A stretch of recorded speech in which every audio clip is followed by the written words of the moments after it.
right, sir. Just go ahead and pick a card. It could be any card at all. You want me to select a card?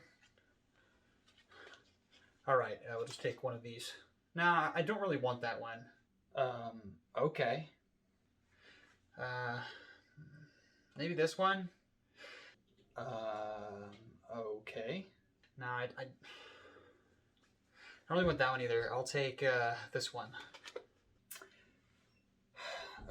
Okay. You're not gonna look, right? Okay. I think he's gonna look, man. I don't think that's legit. Here. All right, we just take the cards back, and now all I have to do, of course, is give a shuffle. I won't feel comfortable unless I shuffle the cards. Okay. Yeah, right, I mean, come on, man. I have to be able to shuffle the cards. All right, yeah, come on, give it here. Sorry, I haven't done this in a long time. I don't know if I'll be able to get this, but I just want to make sure that this is. Oh, shoot.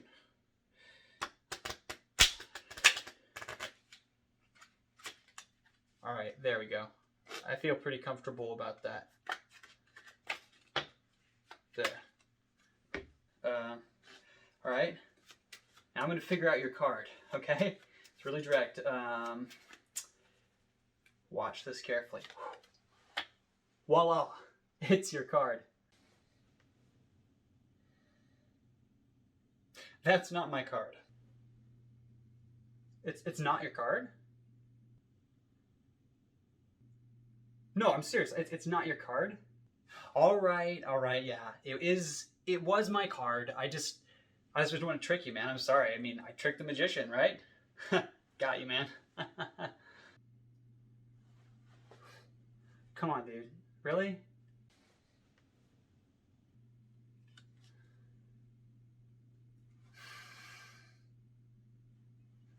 Fair enough. Fair enough.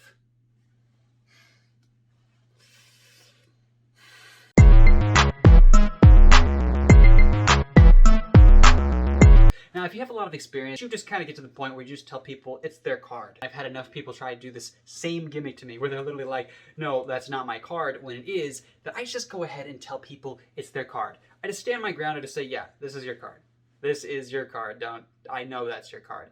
And I'm telling you, every single time now, it's legitimately people trying to troll me, which is funny. It's understandable why people want to do this, but you have to understand the reason why this happens. So we're going to talk in depth about exactly how to deal with this and why people do it, so you can better understand your spectator. All right. But before we get started, remember, if you like this content and you like me doing these type of videos, then please smash that like button. Of course, subscribe, and if you like getting free stuff, then join the email list down below. If you join the email list down below, you'll get 13 free magic tricks straight out the gate, and you'll get updates about everything I'm doing, including my new Patreon that's going to be coming out soon, where you can support this channel. And by supporting this channel, you support all future endeavors that I take part in. Now, depending on how much you donate, you will get your name on not only some of these videos, but if you donate enough, you can actually get your name on some of my public stunts and other things that I'm going to be performing here this next year. So you'll be able to be a part of making all of that happen. But don't worry, more details are coming. So remember, join the email list. All you have to do, of course, is click the first link down below. Once you do, it will send you an email. In that email is a button that says Confirm Subscription. And by clicking that button, it will redirect you to a page where you can learn those 13 magic tricks for free, straight out the gate, and that will prove that you are on that list. So you won't have to worry anymore. Just like, dude, I'm getting free stuff. That means that you will have a chance at winning this deck of cards. It's called the Winter Nox. I'm sorry, the light makes it a little bit hard to see, but it is really cool. I'll actually go into more detail about this later this. All right, how do you deal with hecklers? Well, generally, there are 3 types of hecklers. No, really, there's generally 3 types. They fall into these categories, and that is there are those who are genuinely, and I repeat, genuinely interested in just knowing what's going on. They're just curious. They really are just curious. They're not trying to make you look bad. They're not trying to ruin your show. They're not trying to do any of that. They just are interested. They're just curious and they don't realize what they're doing. Now, with these people, it's very important not to be too harsh, okay? Now, the next type of person is somebody who just wants attention or thinks that they're being funny. You know, they don't really see it as them threatening your show necessarily. They just kind of think, oh, they're being funny and it's going to be funny if I'm snarky and ridiculous, right? And it could be, right? But it's not their show and it's not their time. They shouldn't be doing that. Oftentimes they think they're being funny, but other people recognize that they're being a little bit of a jerk, right? So their friends will call them out on this if this continues. But obviously you're the one who has to maintain control through this. So we're going to talk about how to deal with that as well. But we're going to talk about the third type now. And this is the person who, and I repeat, is the one who will purposely try to mess you up. They really have some reason that they're out to get you. It's not that they hate you, or it might be. Sometimes they might just not like you, right? Maybe their friends want to see magic and they didn't because they feel like they're an alpha male and somehow your presence threatens them. Whatever it is, they're somebody who just generally doesn't like you or just doesn't want to kind of go along with the magic.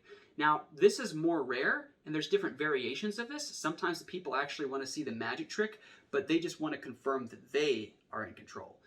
And other times, they just actually don't want you to be there, and they're just trying to ruin it. So let's talk about the number one thing to realize, all right? The number one thing to realize is that when you come up to a group or when you go perform, you should start out at the very beginning of your performance by looking for such individuals. Identify the people who fall into these categories.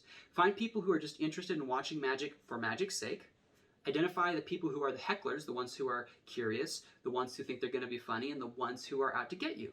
All right? It's usually pretty easy to do. You can start out by just moving amongst the crowd or starting out with a simple trick where you're actually going to reveal it. Do something where you actually intend to reveal it, or where it's a gag or it's a joke or something like that.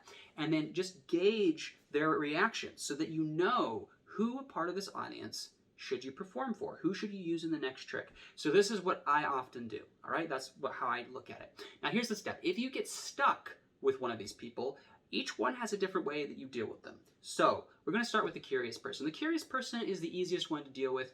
Well, not necessarily, okay? They want to hold everything, but that's fine. Because once you figure out what they want, just kind of ask them, make sure that you have a trick that they can do while they hold the cards, right? Make sure that there's a trick that you can do that doesn't require, that puts them at ease. Another interesting thing to do is to just be like, hey, it's more about the magic, and just talk to them. Just tell them that it's about the fun and you want to show them something interesting, but them grabbing everything randomly could ruin the cards, or make an explanation for why they shouldn't just grab things or shouldn't just impulsively do it. Explain. A good excuse that I have is I'll talk about how expensive props are. I say, look, these props are fairly expensive. We have to be careful with them. I will perform some awesome magic, but it's important that you listen to what I say because it can mess up the magic. It's not going to be as fun. And if you explain this to them, they will oftentimes just listen to you and stop whatever they're doing that could possibly mess with your show. So when it comes to the individual who just wants to, people to know that they're funny and they want to take and steal the show, and when it comes to the individual who just doesn't like you, they're very similar. The way you're going to deal with these people is a little bit more nuanced. So here is how it goes down. It goes down on when you realize that they're this type of person. Now, if you realize in the beginning that they're this type of person while they're trying to shuffle the deck or when they first go to select a card, you can do something really nice. You can just switch the direction of the trick. Stop what you're doing, go into a trick where you can do a card force or something like that, have them take a card, act like you're failing, all right, but you already know what it is. And then after they feel like they've gotten their fun or that you look embarrassed, you come back and just read their mind or do something incredible out of nowhere. And this will make the audience realize that you were in control the whole time, and it will make the other person look bad. It'll make them look stupid in a way. And it's a little bit rude, but at the same time, they're being completely rude to you, so it's okay. The audience knows this. They're not going to hate you for it. In fact, they're probably going to like you a whole lot more for it because they go, ho, ho, ho, oh, that's so funny, right? It's great to see somebody who thinks that they can just ruin something kind of get what they deserve. So keep that in mind. That's what I shoot for if possible, but if they've already gotten to the point where they've ruined the trick, then what I often will do is just come out with a different out. So this comes from personal experience. Again, I can't repeat this enough. It's important to just get experience. A real easy way to do this is to just go out on the street and perform magic.